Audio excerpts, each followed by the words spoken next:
Good day and welcome back to another DBZ Dokkan Metal video. In this video we're going to be taking a look at the full-on strike Goku Youth Giant Ape, the AGL Goku Giant Ape, that recently got his EZA, I was going to say Dokkan Awakening, but his EZA from the World Tournament. So the latest World Tournament, he is now an all-types key lead of 3, HP attack and defense is 70%, raises defense for 1 turn on a super attack.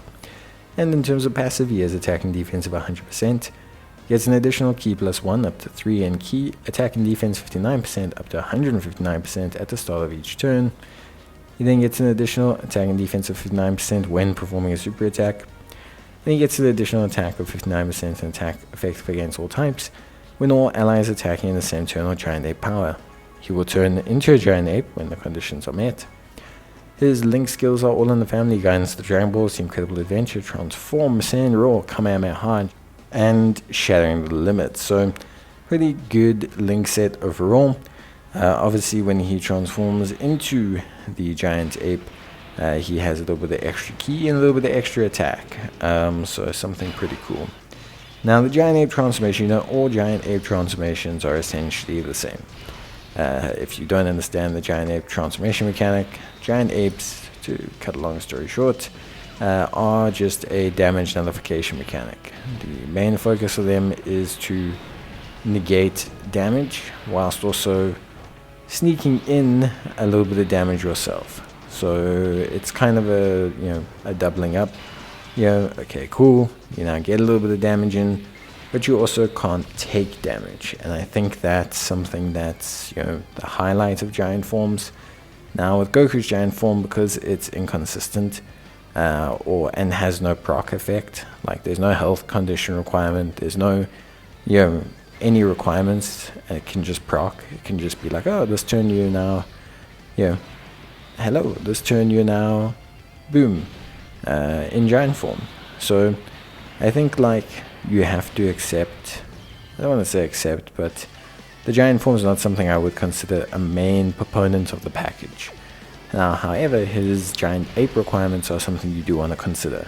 So it's not that it's necessary, it is obviously just an attack boost and attack effective against all types, but that does fundamentally make him function a lot better as a unit. So if you are someone who's looking at how to maximize a unit, then Giant Ape power is something you're going to have to consider running him on. Fortunately, it doesn't necessarily restrict him to Giant Ape power, because I don't believe it's a mandatory boost. It's nice to have, but it doesn't mean that he has to be there.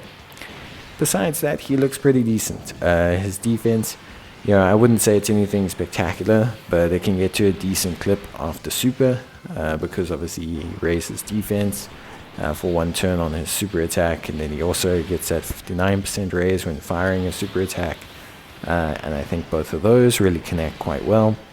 Then of course offensively, as you can see here, he's building up to around 3.5-4 million or so at the 55% level, which isn't bad. I think Rainbow Goku's then hitting let's say 5 million, give or take, depending on links and support, etc.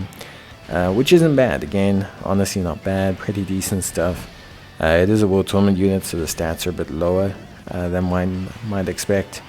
But yeah, I think he's just a decent-ish damage dealer that could help you with Giant Ape power challenges, or with, for example, the giant form stages as well.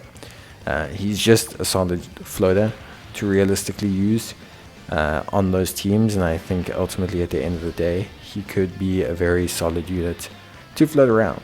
In terms of build, obviously if you're only going to exclusively run him on Giant Ape power, then definitely additional is the only way to go, because additionals will give him the ability to raise his defense, but also maximize the damage potential of attacks effective against all types.